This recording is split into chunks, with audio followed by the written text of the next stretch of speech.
everyone, this is Roomki, the Too Funny Afa. So, আমি সাধারণত যেটা করি সেটা হচ্ছে আমি নোয়াখালী ভিডিওস বানাই, but today I'm gonna do something different. সেটা কি? একটা গান আছে আপনারা সবাই মোটামুটি শুনেছেন। গানটা কি? ও টুনি মা তোমার টুনি কথা শোনেন না, চারটা লাগে ডেটিং মারে আমায় চেনেন না। এই গানটা যদি এই একবিংশ শতাব্দীতে না হয়ে যদি তারও আগে হতো, আমাদের আগে যারা মহান কম্পোজাররা ছিলেন ওনারা যদি করতেন, তাহলে এই গানটা কেমন হতো? ফার্স্ট অফ অল, এই গানটা যদি আমাদের বিশ্বকবি রবীন্দ্রনাথ ঠাকুর যদি এই গানটা করতেন, উনি কিভাবে করতেন?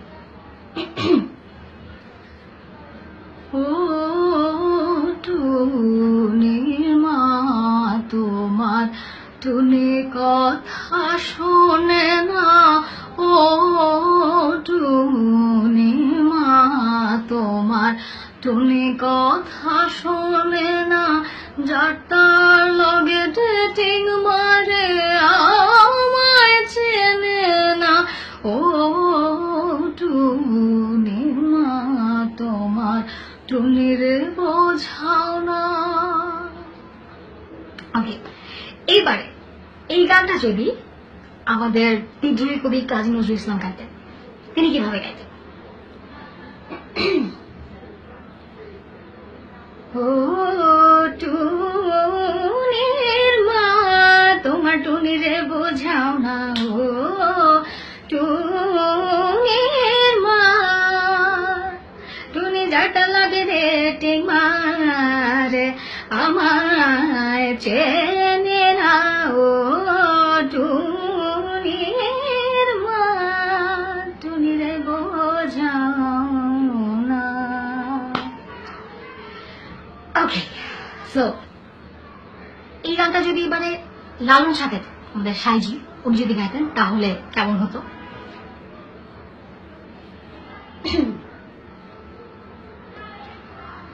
ও টুনির মা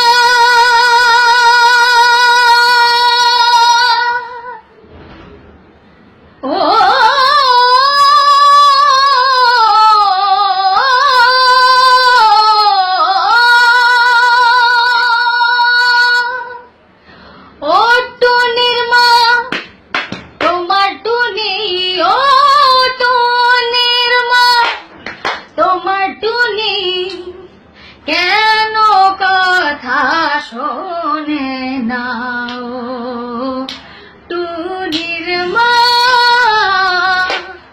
তোমার টুনি রে বোঝাও না, ও টুনির মা তুমি টুনি রে বোঝাও না। ওকে, এইবারে এই গানটা যদি আমাদের সবার পছন্দের হাসান উনি যদি গাইতেন তাহলে উনি কিভাবে গাইতেন?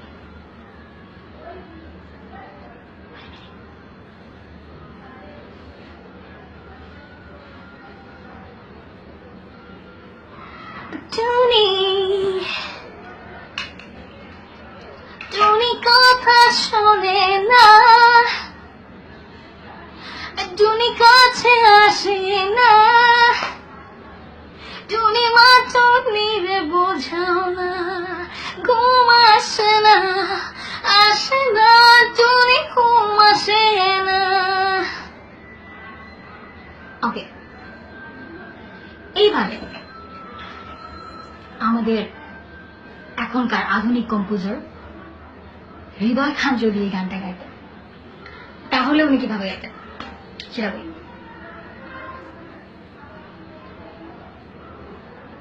ও টুনি মা তোমার টুনি তুমি বোঝাও না, চাতা লগে ডেটিং মারে